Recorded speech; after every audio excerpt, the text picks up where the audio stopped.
Assalomu alaykum aziz do'stlarimiz. Max Tuningdagi Tracker 2 Redline tayyor holatda bu avtomobilimizga qilingan ishlarni ko'rsatib obzor qilib beramiz. Birinchi navbatda tashqi qismlari oblisovkalari black piano qilindi. RS oblisovkani originalidan numerosi turgan variantidan taqib qo'yganmiz okamligi. Bundan tashqari kapotlarni bitta polirovka qilib, birini plyonka qilib berganmiz. Mana shunaqa idealni chiqadi. Toshda o'tganda yoki har xil qurilishlarni oldini oladi bu.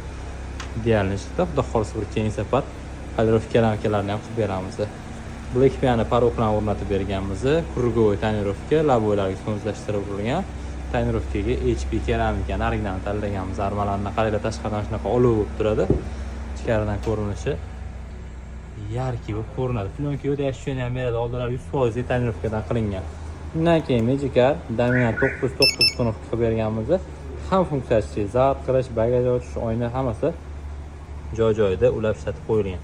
Bundan tashqari bu avtomobilimizga Tracker 2 ni o'zini barlarini yechib tashlab, Malibu 2 ni original barlarni sunuvga qilib berganmiz. Shaxtalar hammasi krashnerlarda qotadi, parrandalar begushi bo'ladi. Plata bilan qilinadi. Original ovoz suruvchi tormozlar bilan o'rnatib berganmiz. Bundan tashqari videolar o'qiydigan qilib karplaylarni sunuvga qilib berganmiz. Xizmatlarimiz sizlarga qiziq bo'lsa, bizga bemalol Max Tuning murojaat qilasizlar. Ishlarni chiroyli qilib beramiz. Latex bo'ligan solib berganmiz okamlarga.